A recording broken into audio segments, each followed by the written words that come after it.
Cium nenek-nenek umur 90. Assalamualaikum warahmatullahi wabarakatuh. Perkenalkan, nama saya Yusuf dengan NPM 184220032. Pada kesempatan kali ini, saya akan menjelaskan proses analisis sentimen ulasan aplikasi Duolingo pada aplikasi Play Store. Kita lanjut ke latar belakang. Nah, Duolingo merupakan salah satu aplikasi pembelajaran bahasa terpopuler di dunia yang berhasil menarik jutaan pengguna melalui pendekatan gamifikasi yang inovatif. Nah, popularitas ini menghasilkan volume ulasan yang sangat besar di Google Play Store. Meskipun ulasan ini adalah sumber wawasan vital untuk pengembangan produk, jumlahnya yang masif membuat analisis manual menjadi mustahil. Akibatnya banyak masukan penting dari pengguna berisiko terabaikan.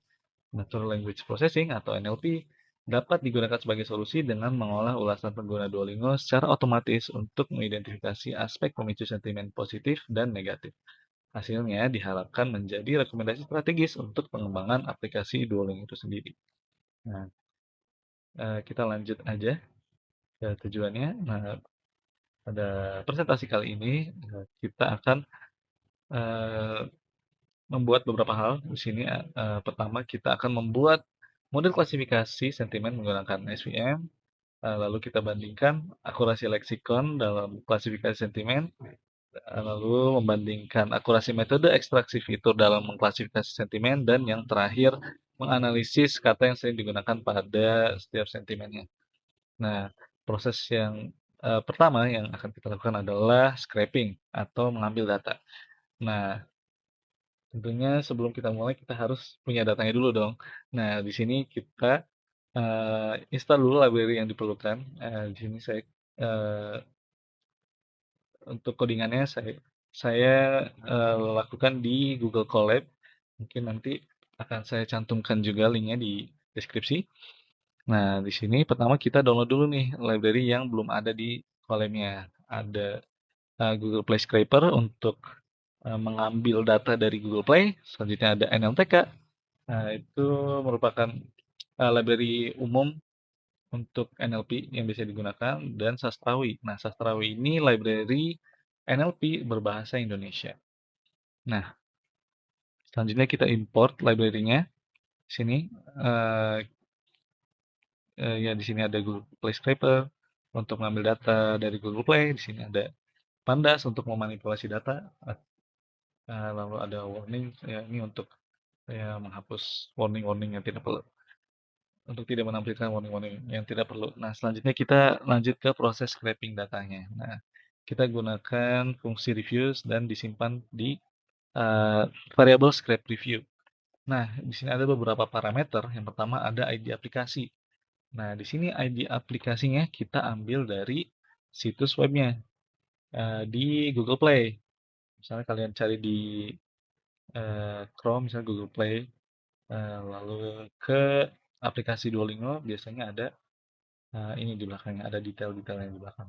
Nah, di sini ID-nya adalah com.duolingo. Di sini ada tulisan ID sama dengan, nah itu ID-nya untuk dimasukkan dalam parameter ID aplikasi. Nah, selanjutnya ada bahasanya. Nah, di sini lang itu bahasa atau language. Nah, kita menggunakan ulasan-ulasan yang berbahasa Indonesia dari nah negaranya ini Indonesia juga. Nah, lanjut kita sort atau mengurutkan dari yang paling relevan. Nah, kita batasi hanya 1000 review yang akan kita analisis. Karena kalau misalnya semuanya itu mungkin terlalu banyak ya. Nah, selanjutnya kita simpan hasil scraping kita ke dalam data frame atau tabel dari library Pandas gitu. Nah, ini juga bisa kalian simpan dalam Excel atau CSV. Di sini saya simpan dalam Excel untuk ya barangkali akan digunakan lagi berikutnya. Di sini head digunakan untuk menampilkan 5 data pertama. Di sini ada beberapa kolom. Yang pertama ada review ID-nya, ada username atau nama penggunanya. Di sini ada foto profil dari pengguna. Di sini ada konten atau ulasan dari pengguna. Di sini ada score. Ini rating ya, rating, lalu thumbs up atau jempol atau like pada komen tersebut. Di sini ada versi berapa aplikasinya pada saat ulasannya dibuat, sini ada timestamp-nya atau tanggal dan waktu reviewnya dibuat, sini ada reply dan versi aplikasi. Nah, lanjut kita ke pre-processing. Nah, sebelum masuk banget ke pre-processing-nya, kita download dulu fungsi NLTK.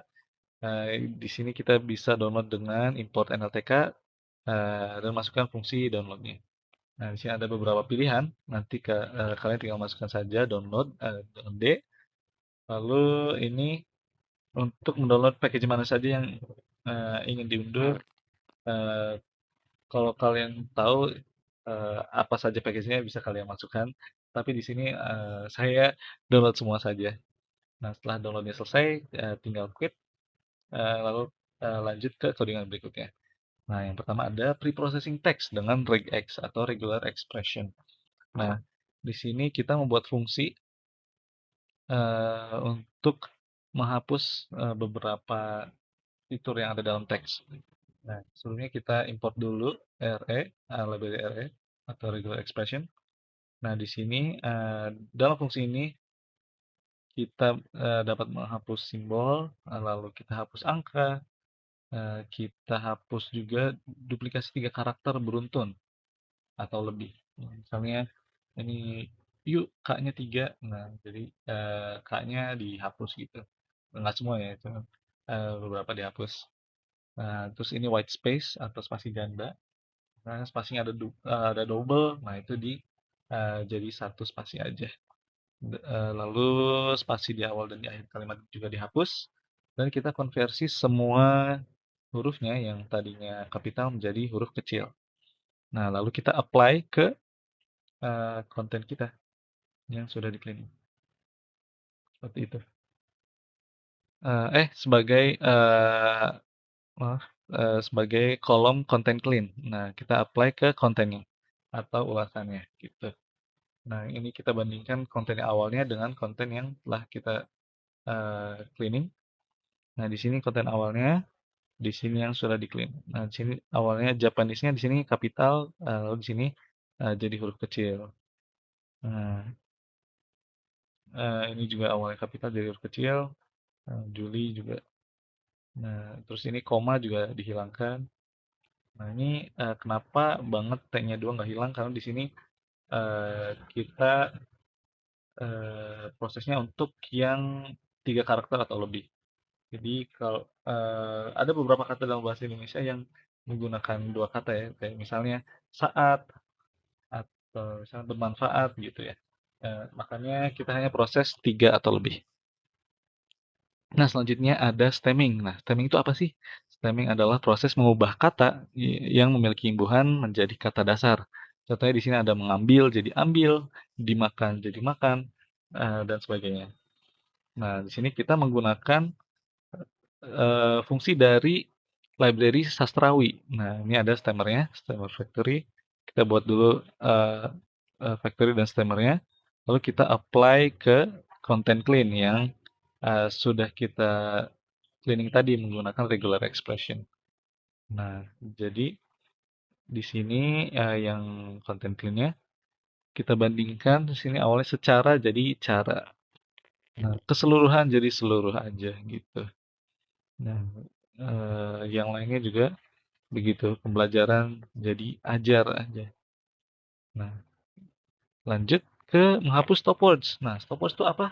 Stop words adalah kata-kata umum yang sering muncul dalam sebuah bahasa tapi dianggap tidak memiliki makna signifikan. Misalnya kata hubung seperti dan atau tapi atau di, dari, ini, itu, saya, dia, nah dan sebagainya.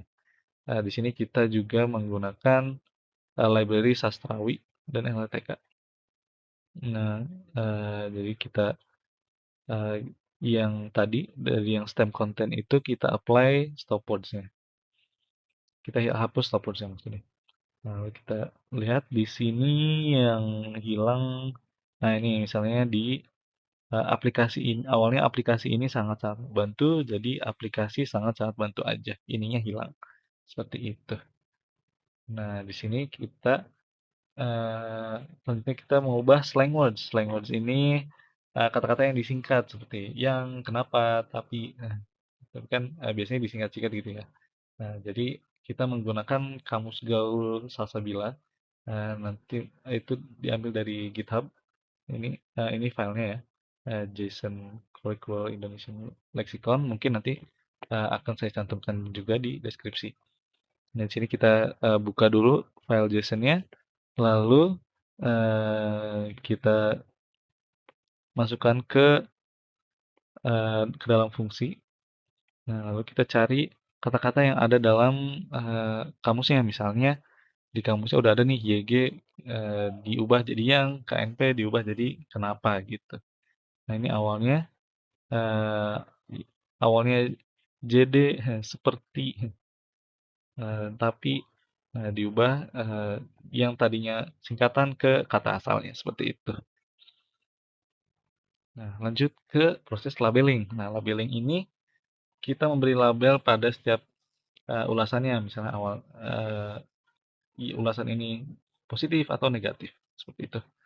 Nah, di sini kita menggunakan leksikon inset dan sentiwords.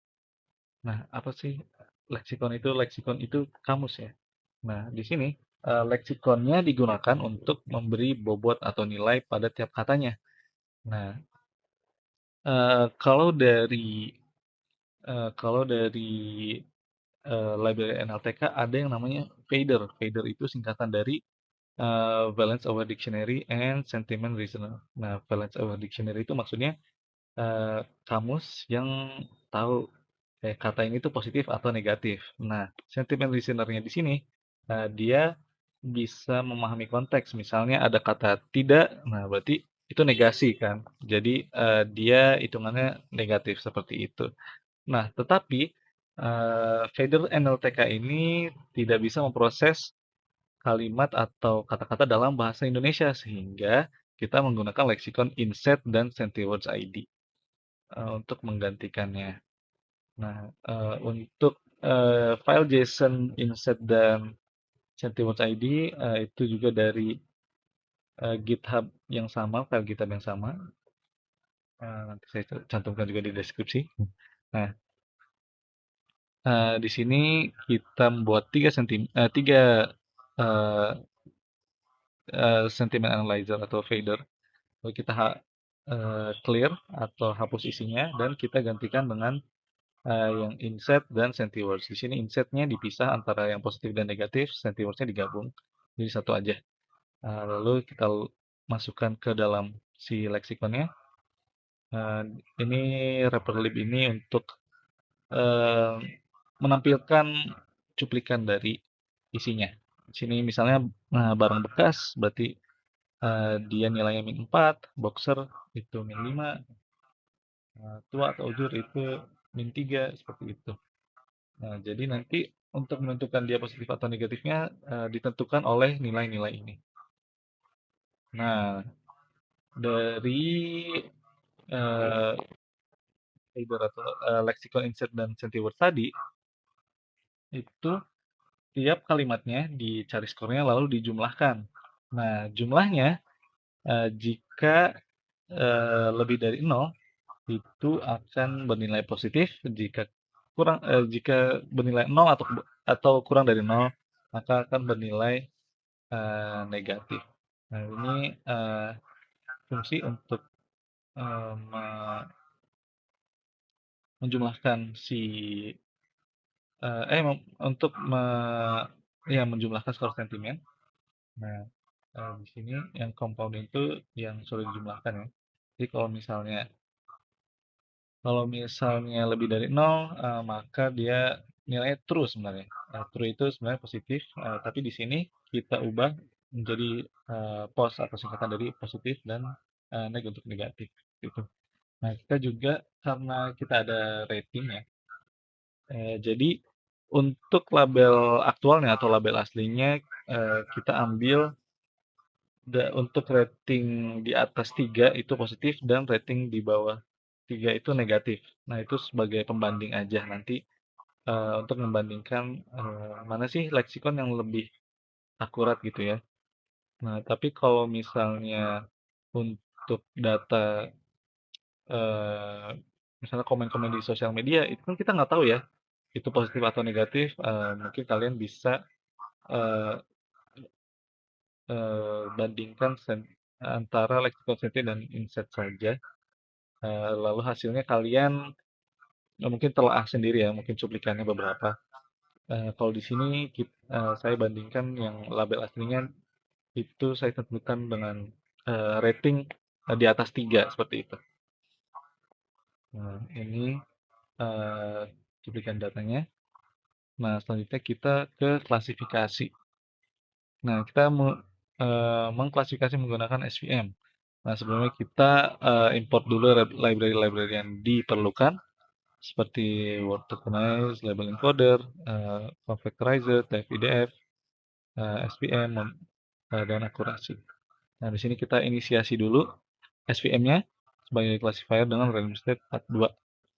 Nah, random state ini untuk mengacak datanya gitu. Tapi ya mengacaknya kayak gitu-gitu aja gitu. Ke 42 gitulah. Nah, selanjutnya kita pisahkan korpus atau data kita dan label aslinya dengan leksikon lainnya. Misalnya, jadi ya di sini korpus ini isinya yang datanya si ulasan yang telah kita bersihkan dengan label aktual atau ya tadi yang di label ulasan-ulasan di atas rating 3 gitu. Dengan rating di atas 3. Nah, ini label dengan dari leksikon inset. Lalu selanjutnya ada label dari leksikon Sentiwords.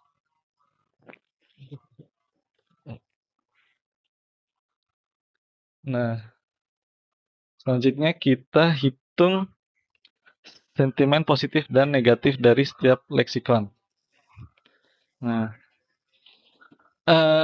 di sini kita pisahkan variabel-variabelnya.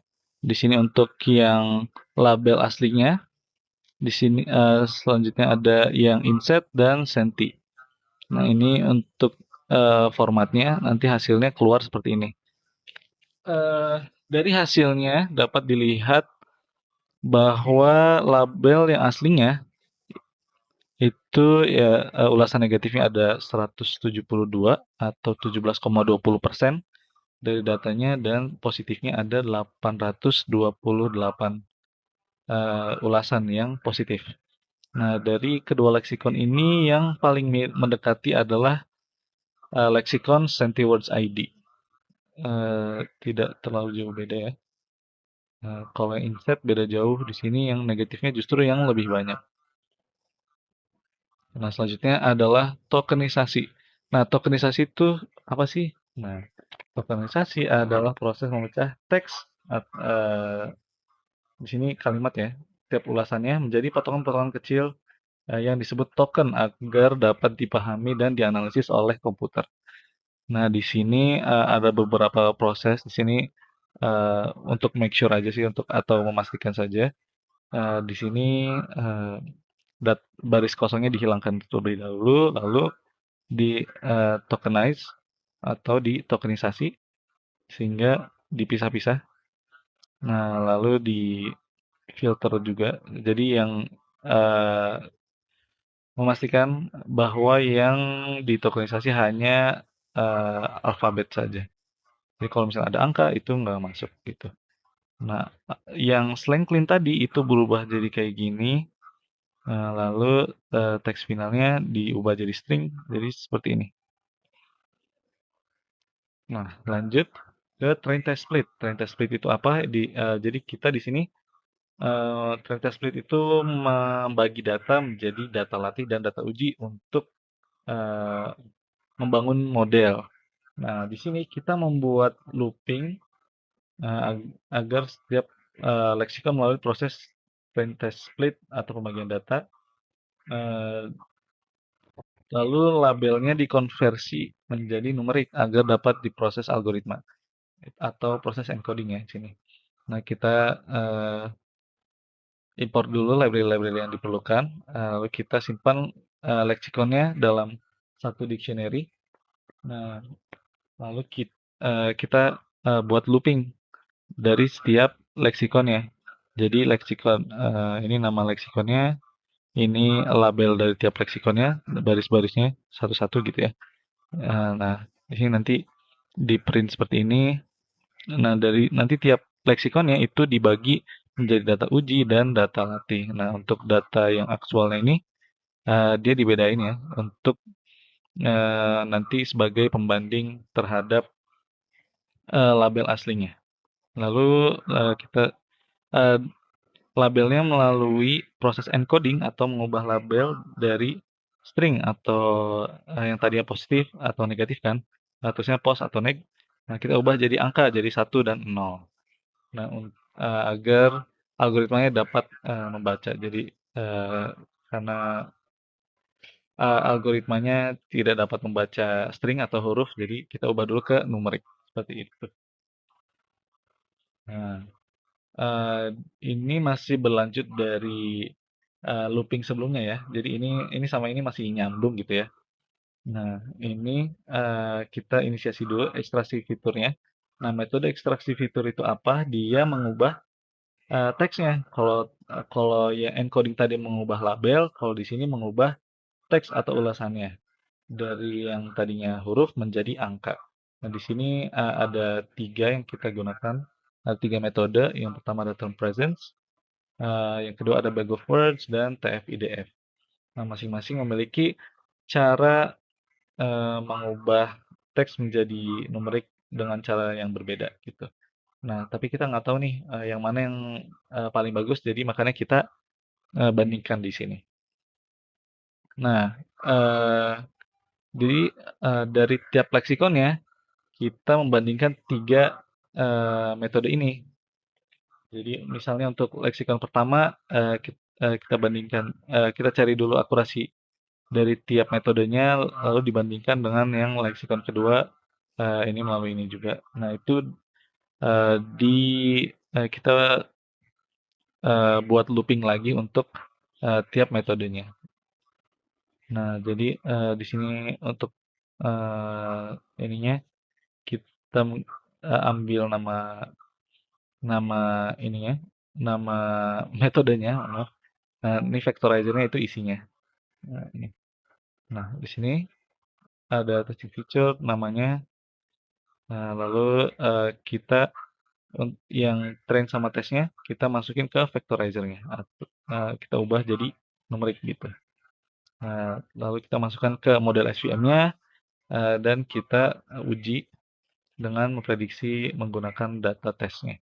Lalu kita hitung akurasinya. Nah, setelah itu kita simpan hasil akurasinya dan eh, kita tampilkan hasilnya. Nah, hasil yang diperoleh adalah sebagai berikut. Nah, ini menggunakan label aslinya atau label aktualnya. Di sini kita dapat dengan menggunakan metode term presence itu akurasinya 84, dengan bag of words itu 85,67 dan dengan TF-IDF itu 88. Nah, di sini untuk yang centiwords 82, 80, dan 84, yang inset ini rendah ya, di 19, 21, 17. Tapi jadi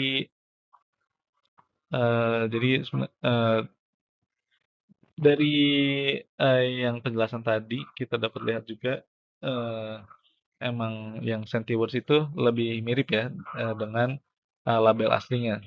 Jadi akurasinya juga cukup tinggi. Nah, dari kedua label ini, metode ekstraksi fitur yang paling akurat itu yang TF-IDF ya. Kalau di sini yang bag of words. Tapi karena kita lebih condong ke centiwords, jadi kita lihatnya yang ini aja, centiwords dan aktualnya. Yang di sini yang bagusnya TF-IDF. Itu kita lanjut ke evaluasi. Nah, evaluasi kita menggunakan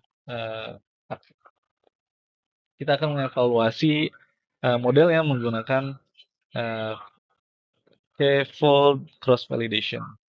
Nah, tapi sebelumnya dari datanya itu kan tadi yang negatif dan positifnya tidak imbang ya, nggak imbang. Misalnya hampir 200 sedangkan positifnya 800-an gitu. Karena tidak imbang jadi kita lakukan oversampling agar datanya seimbang gitu.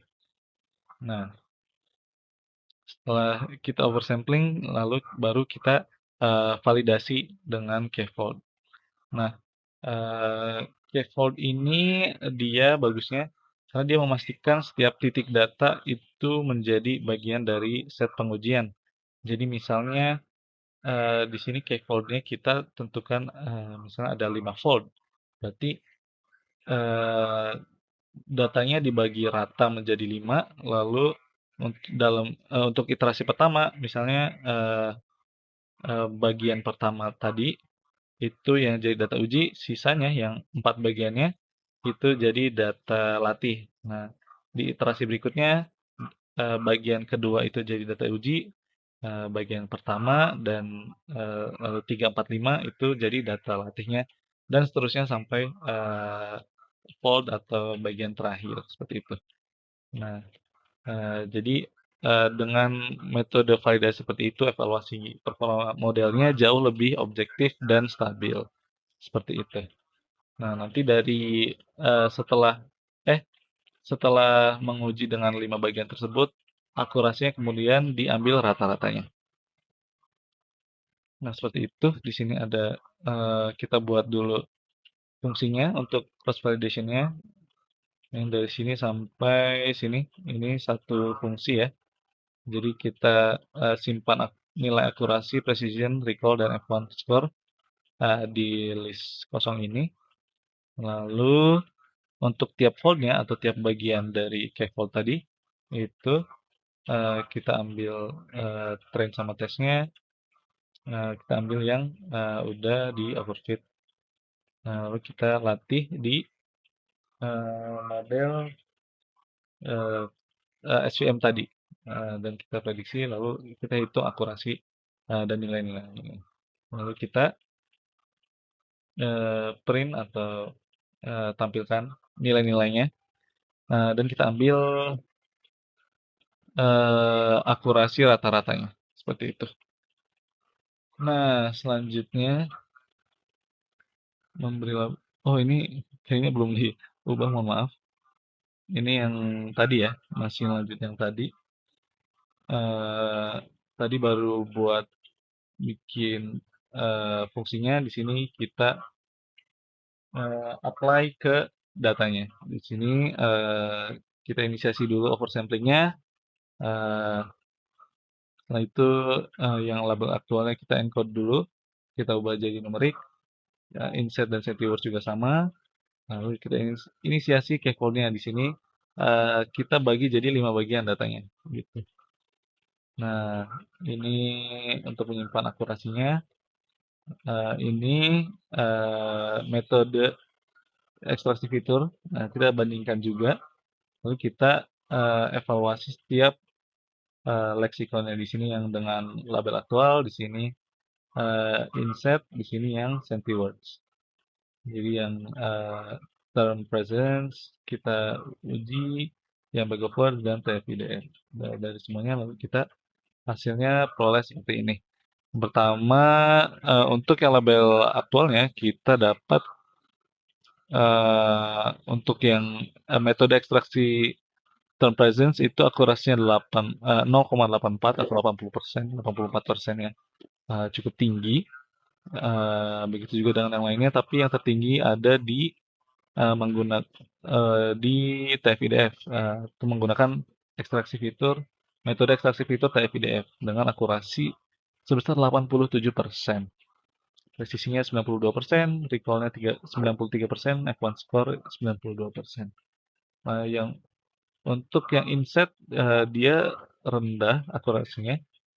Eee, Sini ada 22%, di sini 18%, jauh lebih rendah.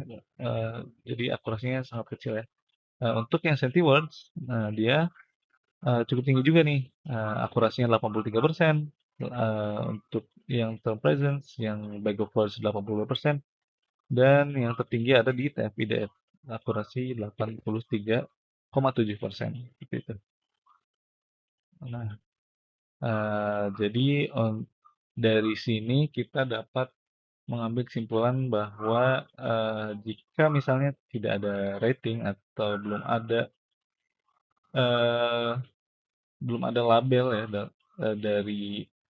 dari datanya, kita dapat menggunakan pelabelan menggunakan Centiwords ID dibanding dengan inset.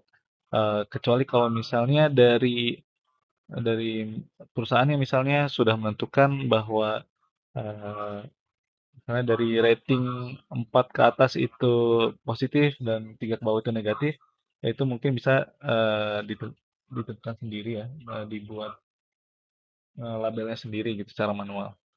Tapi kalau misalnya emang belum ada label dan belum ada ketentuan, dari sini hasil menunjukkan bahwa Centiwords lebih baik gitu. Tapi ini belum tentu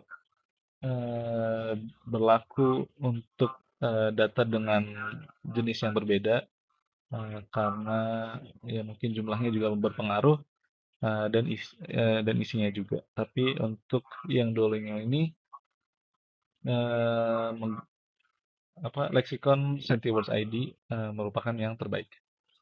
Nah, selanjutnya kita ke frekuensi distribution. Nah, frekuensi distribution itu apa?